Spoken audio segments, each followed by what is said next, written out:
Hate taking the bus.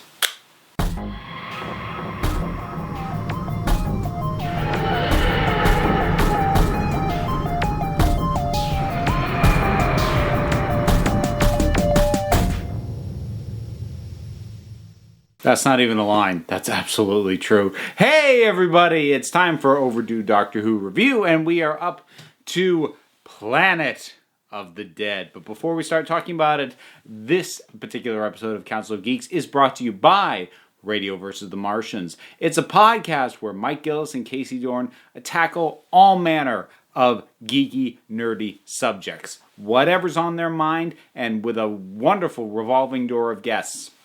They will talk Planet of the Apes. They'll talk Ghostbusters. They'll talk Star Wars. They'll talk aliens.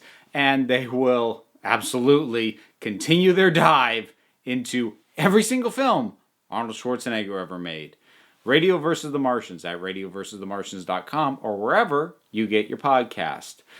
So this would be I consider it the second. Like, the breakup is weird because sometimes people consider the Christmas special to be part of the season that came before. But anyways, so this is part of the David Tennant specials. And of them, I would consider this one to be the most superfluous.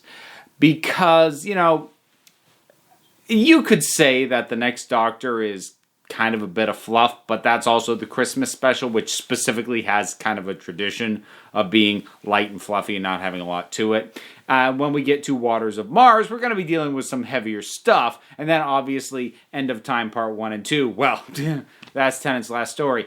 This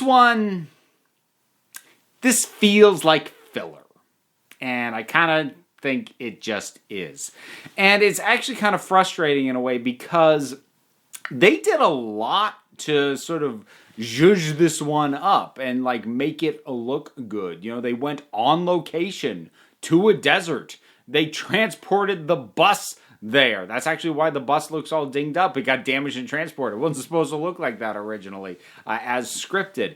But, they go to all these extra efforts, but it's just such a placeholder of a story. It's weird to me. I mean, I guess, they just wanted to make things bigger and start experimenting. I think this might have been the first one that was shot in HD. I think it was. But, obviously they were trying to, gear things up to being bigger and better for the future of Doctor Who. And I can appreciate that, but hey. That said, this is not bad. There's good stuff in it. It's very insubstantial. It's especially knowing, where things are headed for the next couple of stories and sort of where we are. These are the closeout for Tennant, and this one especially, yeah. So, okay. There was some interesting things to catch. I didn't realize that one of the bus passengers was Daniel Kaluuya from 15 Million Merits on Black Mirror or Get Out. I did not realize that was him, and then I was like, hey, cool, I know him. I like that Magumbo of Unit comes back, sort of, because the previous episode we saw her in was Turn Left, which was technically an alternate timeline, so we didn't really know for certain, if she existed in our timeline. This makes her canon, which is cool. I don't think we ever see her again after this, which is actually kind of a waste. I have to wonder if they stopped using her because they started using Kate Stewart instead as their recurring unit person. But, you could have had both. I don't know. So, there's that. The various passengers on the bus. Honestly, there isn't a lot to most of them. They're just kind of there. They're just there to give us a pool of people for the Doctor to save. And it's funny, there are things about this story that are by no means unique to this story, but for some reason they bother me more here than they do elsewhere. So, for example, one thing that I've already mentioned bothers me, and I'll touch on it briefly here. So, I'm going to talk about the Tridivores really quick. So, these are the fly headed, the flies in boiler suits. Like that's what it is. And it's not that it's an unimpressive, mask with the animatronic bits. So at least it moves better than the human Dalek hybrid thing did. But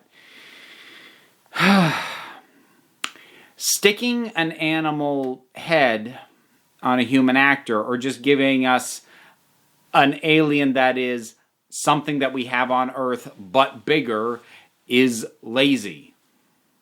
That is lazy, uncreative design. And actually, it's not even limited to the Tridivores here, because also we've got the... Do they even name them? Whatever the heck the things eating everything are. They're giant stingrays from a visual standpoint. Yes, they've got a metal plate. Like, it's a stingray. That's what it is. It's what it looks like. So the creativity and the design, it's just not there. But coming back to the point I was trying to get to, I just couldn't let that pass without commenting on it. The thing about the Tridivores that, again, it's not unique to this episode, but it bugged me more here, and I have to wonder if I'm going to have my eye out for it more in the future. We have a pool of people for the Doctor to save, and the aliens don't make it. Now, the Doctor himself is trying just as hard to save the Tridivores as anyone else, but the dismissiveness of the show itself, of the vibe of it, there's no sense of tragedy to these. And honestly, it feels incredibly utilitarian, because if they're going to save them, well, we're going to have to figure out, well, what do we do with them? Like, we're going to have to explain how they're going to get home. Heck with it. Just kill them. They don't look like people. No one will care. And, like, that's true. I mean, realistically, that's true. But it still bothers me, like, especially because the Doctor, in theory, he has no reason to prioritize humans over anyone else.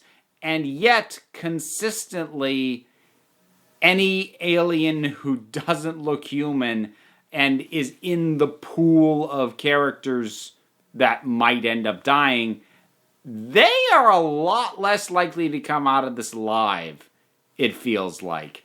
Now, I haven't, gone back and run numbers on this or anything, but, just thinking back off the top of my head, you had the Voyage of the Damned, you have Banach Avalata, the only one that looked distinctly non-human. He died. Honestly, you could go back to the Impossible Planet and the Satan Pit. The Ood didn't survive. None of them. Not a one. Humans lived. Lost a couple of them, but no, most of the humans survived. Yay! Or I mentioned this with the Doctor's daughter. The Hath that goes with Martha over the surface and dies to save her, after that goes completely unacknowledged, including by Martha herself. I feel like this is something I'm going to have my eye on a bit more. It's really irritating.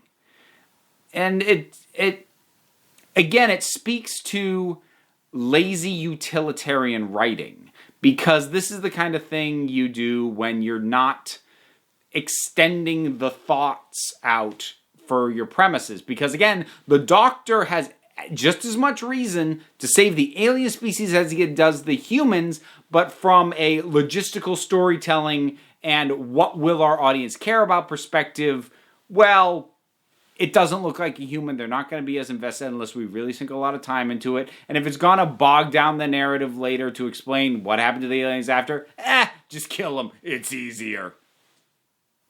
I don't know, man. That's annoying. But, I feel like I'm grousing more than is necessarily warranted for this. Okay, so the other characters that we've got at play here, the big one I haven't talked about yet is Christina, Lady Christina D'Souza. On paper, I kind of hate her. It's trying very hard.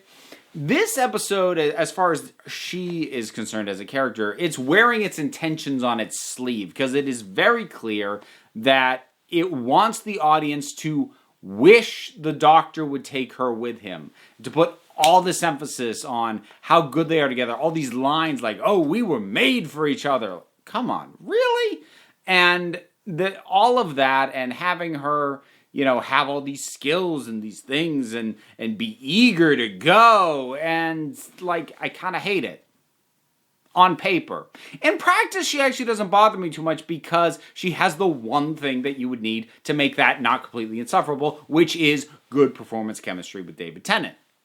So that does pretty much save the character that otherwise would have really driven me nuts. I'm still a little bit irritated because it is so on the nose. And not to mention there's a lot of just really cliche stuff surrounding her. I mean, from her cat burglar opening, because, you have the completely impractical security system that is not like anything that actually exists in real life and has a really obvious weak point. And, she pulls her mask off before she's even out of the building. And, again, I get overall this is going for a lighter feel. I mean, vibe-wise, it's kind of picking up a bit more for the feel that the Christmas specials tend to have. It's just a bit of a fun lark. So I'll try not to hold that too much against it, but, I don't like that in the Christmas specials either. So, I'm not going to give it a pass on that basis. Who else we got? What is his name? Lee Evans as Malcolm. I kind of like him.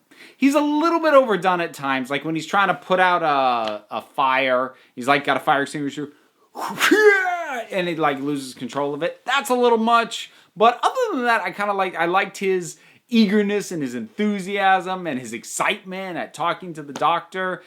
Yet at the same time, he's sort of got a certain amount of trepidation. Well, I did this. Was that wrong? He's kind of endearing and he's kind of lovable. He's another character I would not have objected to seeing return. Who never does. The inspector who's hunting down Christina he's an inspector. Sure. He blends into the background much like the other passengers on the bus. I mean, David Kaluuya stood out to me, but that's because I recognized him. His character actually doesn't have a ton to do over any of the others. So, I mean, overall, I'll just come back to what I said at the start. Filler. This feels like it exists only because the makers of Doctor Who felt it would have been too big a gap between the next Doctor and Waters of Mars, which aired in the fall. Knowing that there wasn't going to be a full series worth of stuff. It's one thing to make us wait when you're going to give us a full 13 episodes, but given that they were only going to give us 4 after the next Doctor, I feel like this only exists because they felt like it was too big a gap. Nothing about this feels like it was a story that needed to be told. It gives us no real progress on the Doctor's own progression for where he's headed in the next couple of episodes. It really doesn't lend itself to that at all. It's not tying off his pain at his loss, which at the very least the next Doctor did do a little bit of. All it does is give us the Knox 4 times prophecy, which honestly is so disconnected from everything else that goes on here. You could have stuck that in anything. So, it's just here. And again, it's not bad. It's just very insubstantial. That's Planet of the Dead. What do you think about this one? Whatever your thoughts are, drop something down in the comments. Let's talk about it. There's a bunch of stuff to do down there as well because there's buttons and links. There's the like button. It's a big help. I appreciate it. You can subscribe. You can check me out on Patreon if you want to support what I do. There's a whole bunch of other things to look out besides. Start clicking on things. You don't have to, though. Because at the end of the day, folks, you're the council. I'm just running the meetings. And until next time, this council is adjourned.